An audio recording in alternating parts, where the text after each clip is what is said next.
I look back at myself sometime and I think, what advice,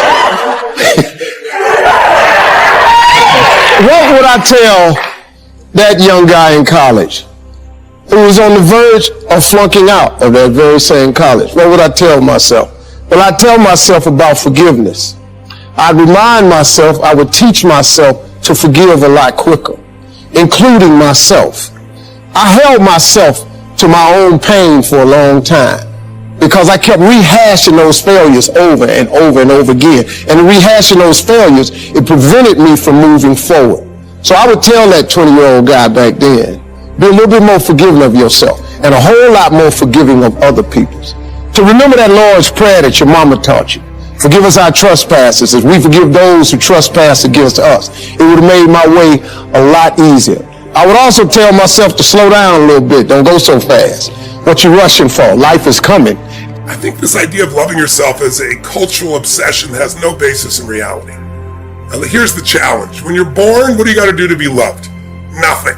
Because your mother's on drugs, natural drugs, oxytocin. So you look like a lizard and she thinks you're beautiful. Right? You know, you're fat, you shit all over, you throw up, and you're still beautiful, right? For a while, you're unconditionally loved. And thank God, we wouldn't have survived otherwise. You know, I love women so much. I have so much respect for women, even more so going through birth again. No man will ever fully appreciate what a woman does or what a baby demands of a mother if you're breastfeeding and the energy and the no sleep. I mean, it's amazing what women do in our life. But the point is, in the beginning, you gotta do nothing. And then the oxytocin wears off, and suddenly you do the same, scream or yell, throw your food, and now you get yelled at or hit, or the worst one of all, you get ignored. And then fear enters your body. And then the rest of your life, you're looking for, how can I get this unconditional love? And I remember in the beginning asking myself, because I studied all animals and with the level of dependency they have. And human beings have the longest period of dependency for survival of any creature other than other primates. Whales will be dependent for a year, birds for a few weeks, and boom, get your ass out there and fly. It's a different world. We have this long dependency. It's just the nature of how we are. And then I thought to myself, so why don't we just have unconditional love all the time? And I think my answer is because then you never grow or give anything to life. You think everything is about you. And unfortunately, there are a large population of kids that were raised in a generation of parents that were helicopter parents that thought everything should be about the child, and they wonder why they're selfish today. Or why they, don't seem to have great relationships where you got to be with somebody else, you got to put somebody else ahead of you. That's what love is. Love is putting somebody else ahead of yourself. Loving yourself usually comes for most human beings by starting to have a value and just appreciating people, not because of what they do, not because of what they have, just because you feel their essence. And it's easier to do that with somebody you love than it's with yourself, but when you start to with somebody else and you're not judging, you're truly loving them, then it's much more natural because you're already doing the loving. You're not getting it from somewhere else. Someone may say something, look at you a certain way as a trigger, but all love is self-love. It's bullshit, I don't love myself. If you've ever been someone who felt loved, you loved yourself. They didn't love you. They said something, they did something with their eyes, and you used that as a trigger to release love inside of you. But loving yourself every moment, all the time, is not the secret to success.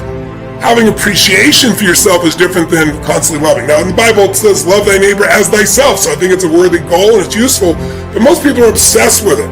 And I think, get on about living a life that's meaningful and you'll love yourself. As long as you focus on you, you're not going to love you.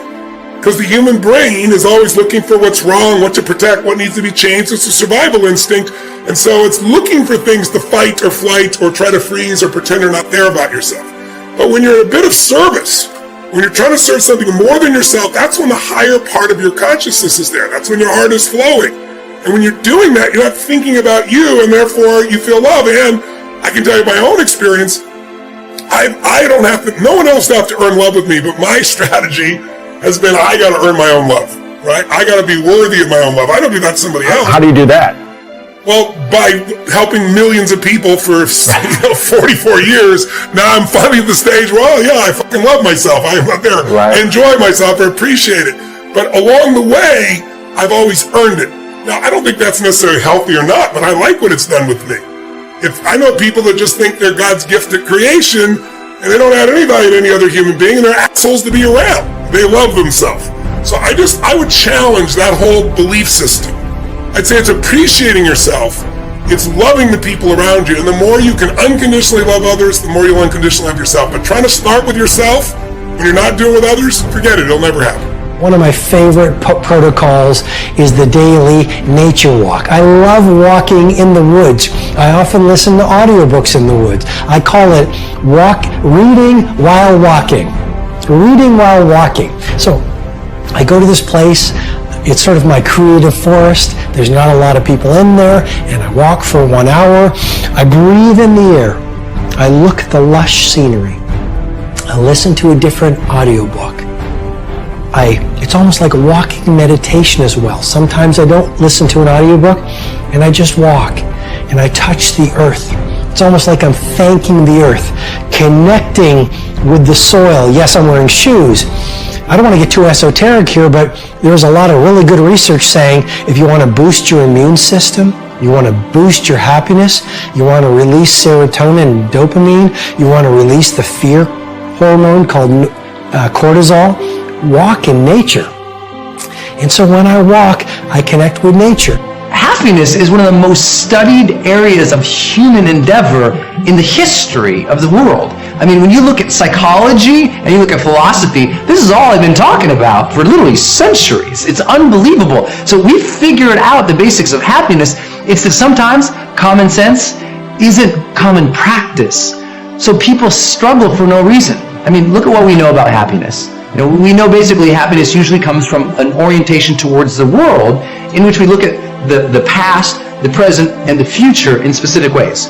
We often tend to look at the past with gratitude and with fond recollection. Even if there were struggles, challenges, suffering, turmoil, we find our places in the past and we feel a sense of acceptance about the past. It happened. It's good. All things were as they were, and today they are as they shall be. And it's being okay with whatever the past is, finding a peace, an acceptance, and a gratitude there allows us to be a little more free in the present. And being in the present, what makes us happy? Being engaged in whatever we are really doing. I mean, really engaged in it, mentally engaged in what we are doing each day. You know, where we're challenging ourselves just a little bit, you know, where we're finding something we're passionate about, interested in, and challenging ourselves to bring our full conscious presence to the moment, to develop awareness, right? Almost all spiritual sort of texts and teachers and trainers are always trying to help people become just more present in the moment, more accepting of the world as it is, but here. You know, the power of now stuff, right? It's like, get here, be engaged, be present with the moment. And then with the future, it's all about anticipating with excitement what's to come in the future. Even if the future is scary, even if you know there's still going to be hardship, because there will be, even if you know there's going to be struggle, yep, there will be too. But finding your marks, what are you excited about for tomorrow? And if you can't find anything to be excited about tomorrow, that has nothing to do with the reality of tomorrow. It has to do with your mindset. You've poisoned yourself in pools of pessimism for so long that you've drowned yourself of hope. That you've forgotten that there is magic to life, that there is something tomorrow. You could find something. Even if tomorrow you're just going to say, you know what? Tomorrow I'm going to get up, I'm going to feel better. Just going to decide to be. Be excited about that. You know, tomorrow I'm going to go do something nice for somebody. Tomorrow I'm going to get focused into this one project I've been waiting to do. Tomorrow I'm going to make the damn bed. You know, whatever it is, find something to be excited about for tomorrow. That's the basics of everything we know about your emotional world and your mental world of happiness. So simple, right? Be accepting at peace with the past. Be present and engaged here in the present, and be excited. Anticipate something for the future. So me and Jada was reflecting about love. And I asked her, I said, what did she think was, you know, one of the biggest revelations that she had about love? She said that you cannot make a person happy. And I thought that was a real deep idea. You can make a person smile, you can make a person feel good, you can make a person laugh, but whether or not a person is happy is deeply and totally and utterly out of your control. I remember the day I retired. I literally said to Jada, that's it. I retire. I retire from trying to make you happy. I need you to go make yourself happy and just prove to me that it's even possible. And after we cracked the hell up, we started talking about, we came into this false romantic concept that somehow when we got married that we would become one.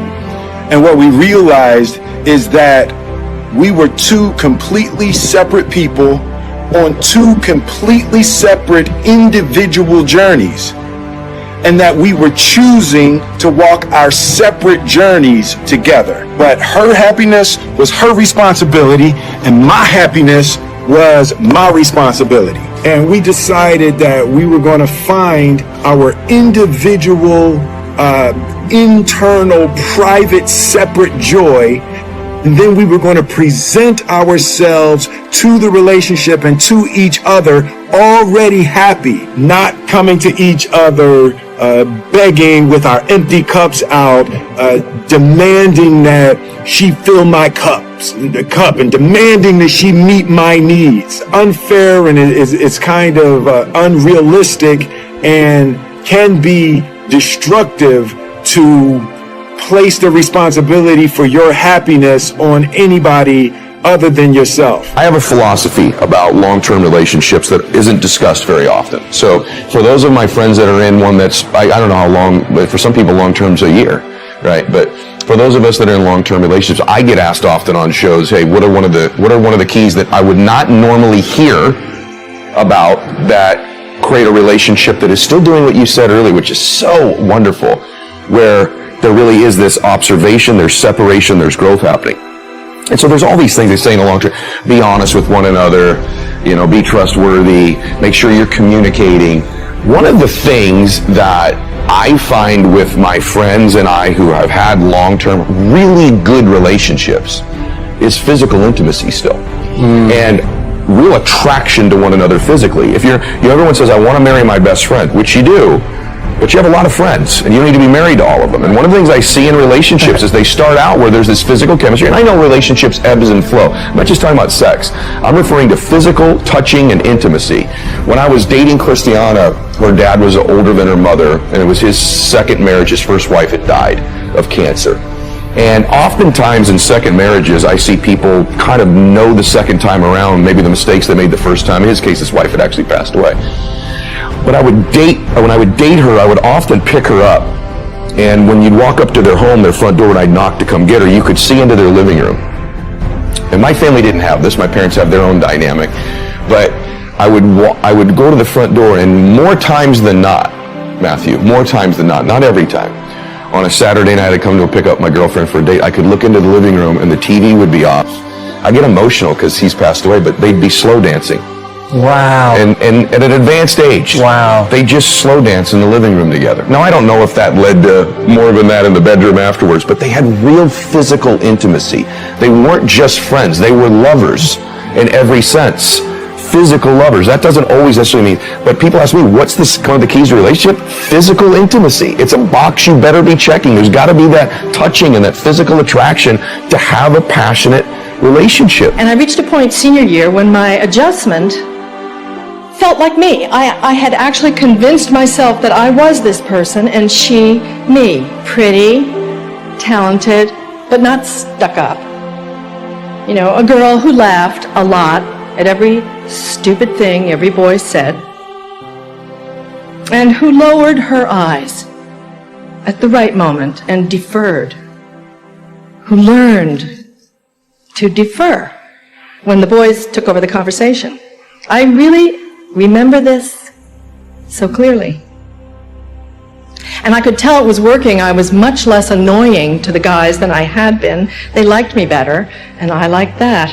This was conscious, but it was at the same time motivated and fully felt. This was real acting.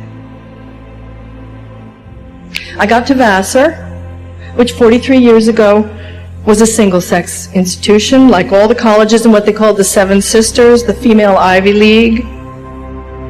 And I made some very quick but lifelong and challenging friends. And with their help, outside of any competition for boys, my brain woke up.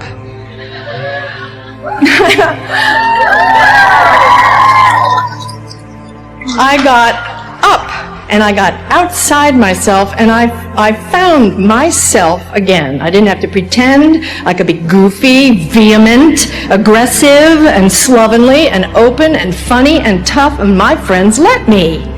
I didn't wash my hair for 3 weeks once. They accepted me like the Velveteen Rabbit. I became real instead of an imaginary stuffed bunny.